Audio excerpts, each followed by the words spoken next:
I never thought success would feel this quiet. From the 12th floor of our downtown office, I can see the morning light stretching across the skyline, reflecting off glass towers like liquid gold. My silk blouse clings to my shoulders as I lean back in my chair, the faint hum of servers vibrating through the floor beneath me. On my desk, a mug of coffee has already gone cold, but I'm too distracted to care. My phone buzzes again. Another message from my sister, Lauren. The name alone still makes my stomach tighten. Years ago, she mocked me for marrying Jacob, a farmer boy with dirt under his nails, she'd said at our family dinner table, loud enough for everyone to laugh. She told me I was throwing away my future, that I'd spend my life chasing chickens instead of dreams. Now, her text glows on the screen. Hey, can we meet? I need to talk. I let the message sit unanswered, my thumb hovering over the screen. A strange cocktail of emotions churns inside me. Old wounds, a flicker of pride, and yes, a little irony. She has no idea. She doesn't know that Jacob and I built more than crops and harvests. She doesn't know the empire humming just beyond this office door, the tech company that turned long nights and relentless hope into $46 million worth of proof. And she certainly doesn't know that the sister she once mocked is no longer the girl who swallowed her tears in silence. I can still remember the night everything cracked open. It was Thanksgiving, 6 years ago, in my parents' modest brick house in Ohio. The table was crowded with turkey, mashed potatoes, and the sharp scent of cranberry sauce. I had brought Jacob, my Jacob, for the first time. He was nervous, smoothing the sleeve of his only decent jacket, his hands rough from farm work. To me, those hands were steady, dependable, the kind you could trust when the world turned against you. But my sister, Lauren, saw only calluses. So this is the man you've been hiding, she said, swirling her wine glass with that smug little twist of her lips. A farmer? Really, Claire? I thought you wanted more for your life. Her words landed like shards of glass in my chest. The room went still. My father cleared his throat. My mother shifted uncomfortably, but no one spoke up. No one defended us. Jacob's jaw tightened, though he said nothing. I reached for his hand under the table, but my fingers shook. Lauren wasn't finished. I mean, you went to college, Claire. You could have married someone with ambition. Instead, you choose this? She waved toward him like he was nothing more than dirt on her shoe. I don't remember standing, but suddenly I was on my feet, voice trembling, yet louder than I'd ever dared before. You don't get to decide what ambition looks like, Lauren. You don't get to measure love by resumes or paychecks. No one clapped. No one cheered. The silence was worse than the laughter. My throat burned as I pulled my coat from the chair. Jacob followed without a word, but his eyes told me everything. They hurt for me more than for himself. That night, I sat in the passenger seat of his old Chevy truck, staring at the frost forming on the window, swallowing the bitter taste of humiliation. For the first time, I realized my family wasn't my shelter anymore. But my grandmother's voice echoed in my memory, words she'd spoken to me years ago while threading her old silver locket around my neck. Darlin', people will always underestimate a woman who follows her heart. Let that be your fuel, not your weakness. I touched that locket as Jacob drove us away from the house, tears streaking down my face. Something shifted inside me, something fierce, unshakable. That night I chose. I chose to build a life with the man they dismissed. To prove them wrong, yes, but more than that, to prove to myself that love and ambition could grow from the same soil. The early years were anything but glamorous. Jacob and I rented a tiny one-bedroom apartment above an old feed store. The walls smelled faintly of hay, and in the winter, the windows rattled against the wind. Most nights, we worked by the glow of mismatched lamps, him sketching designs in a battered notebook while I hunched over a laptop that wheezed every time it booted up. The idea had started on the farm. Jacob, frustrated with outdated tools and inefficiencies, began scribbling ways to make smarter systems, sensor-driven irrigation, yield prediction software, farm-to-market logistics.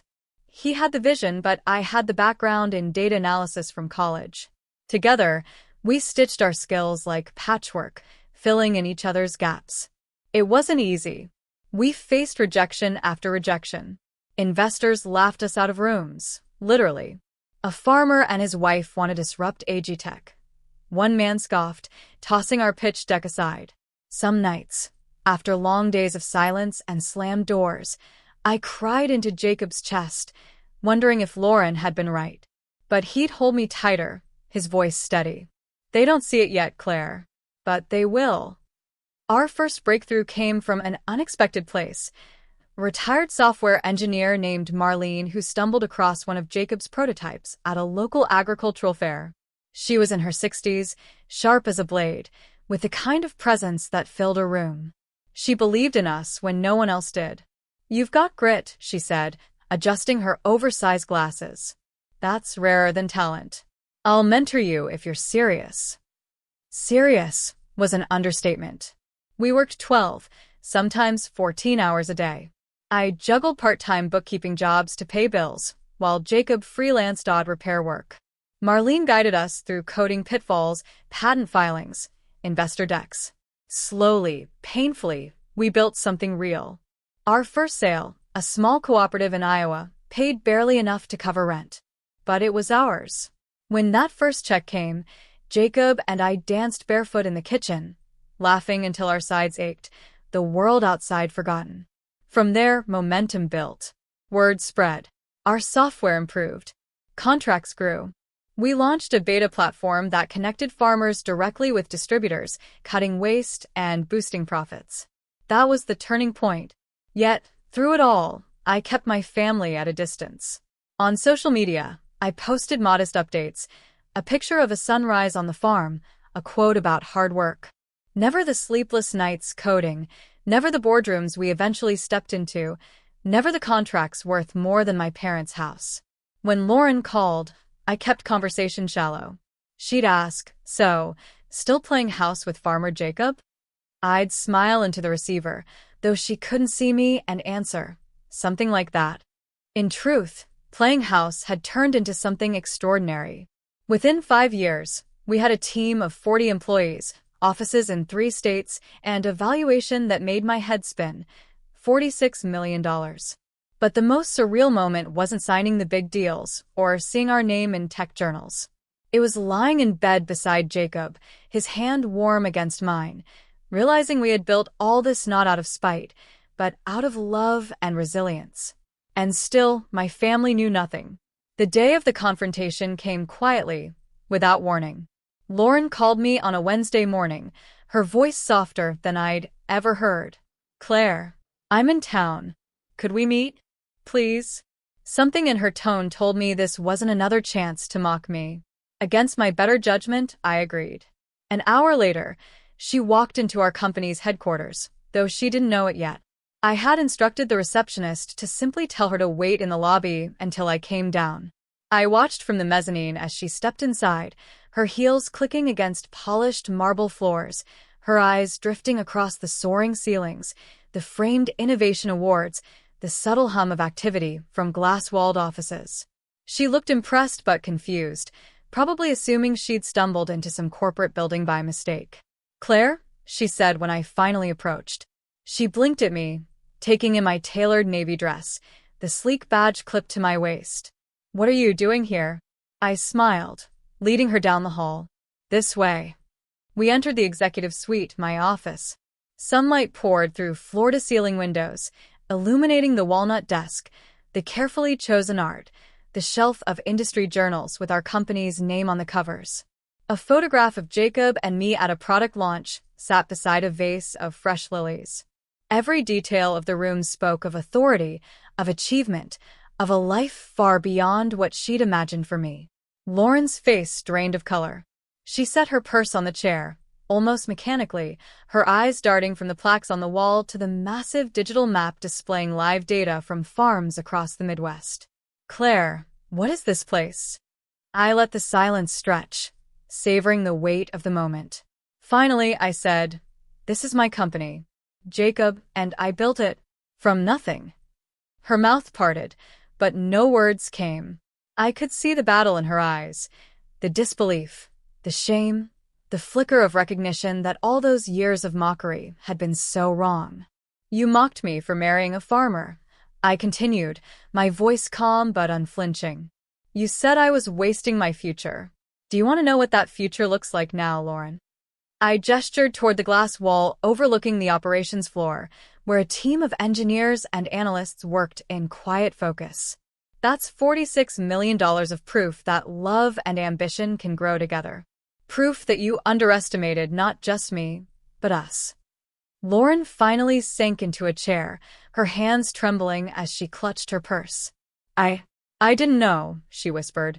No, I said, folding my arms. You didn't want to know. You wanted me to fail, so you could feel right. The air was thick with tension, but beneath it all, I felt something unexpected, not just vindication but release. For years, I had carried the weight of her words, the sting of her laughter. Now, sitting in the office I had earned with every sleepless night, I realized I no longer needed her approval. Lauren blinked back tears, her voice fragile. Claire, I'm sorry. The girl I used to be, the one who swallowed tears at Thanksgiving, who felt so small under her sister's gaze, would have crumbled at those words. But I wasn't that girl anymore. I leaned across the desk, steady and composed. This isn't about apologies anymore, Lauren. This is about truth. And the truth is, you never believed in me. But I believed in myself. Jacob believed in me. And that made all the difference. Her silence spoke louder than any argument.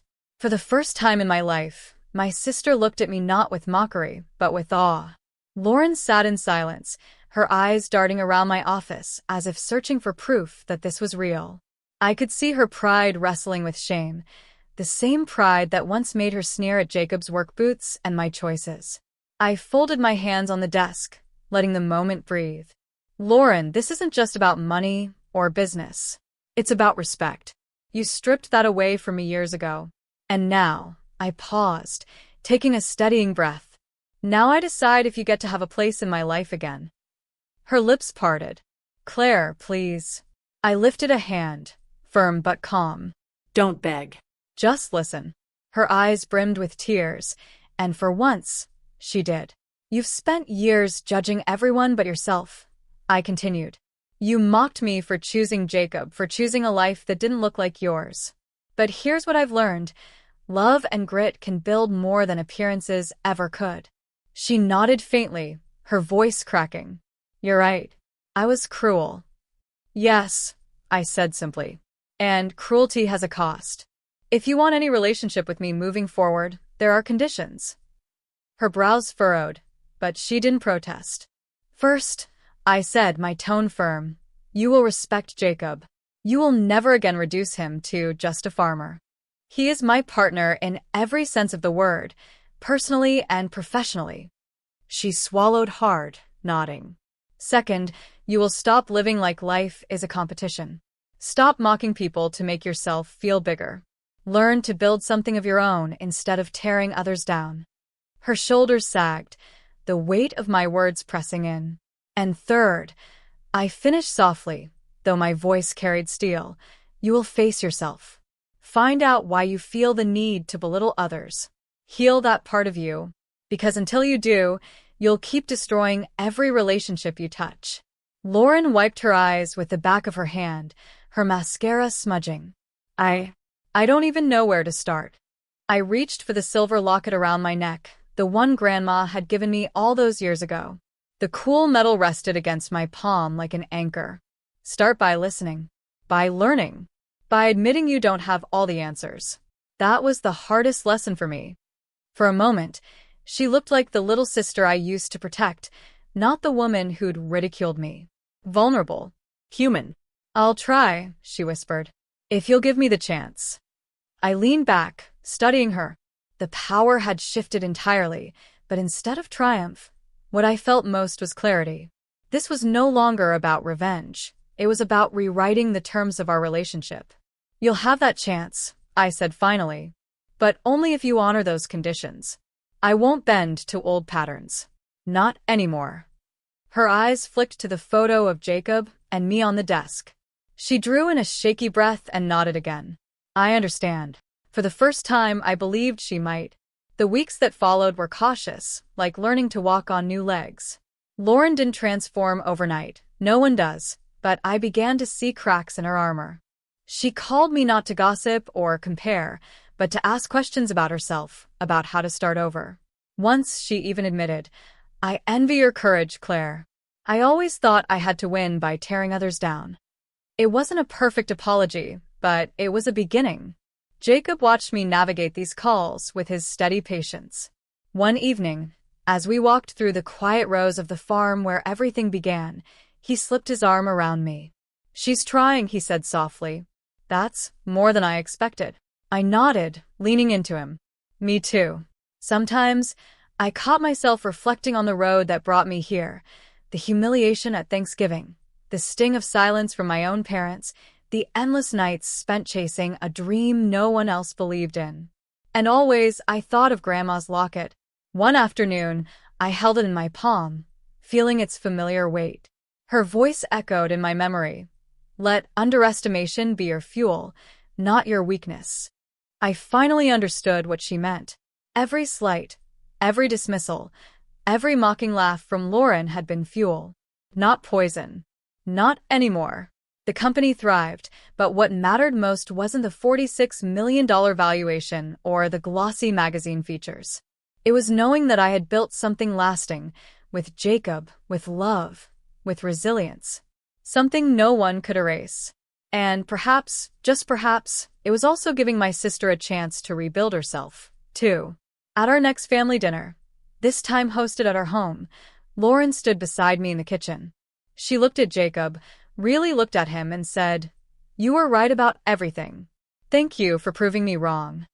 Jacob only smiled, sliding the roasted chicken out of the oven.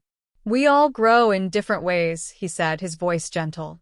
I watched her then, and for the first time in years, I didn't feel the old ache in my chest. I felt peace. I touched the locket at my neck, its silver cool against my skin, and thought about how far I had come. The girl who once shook with shame at her sister's words was gone. In her place stood a woman who knew her worth, her strength, her truth. And as I lifted my glass at the table, surrounded by the life Jacob and I had built, I said the only words that felt right. They mocked me once, but love, grit, and faith turned their laughter into silence, and my silence into power.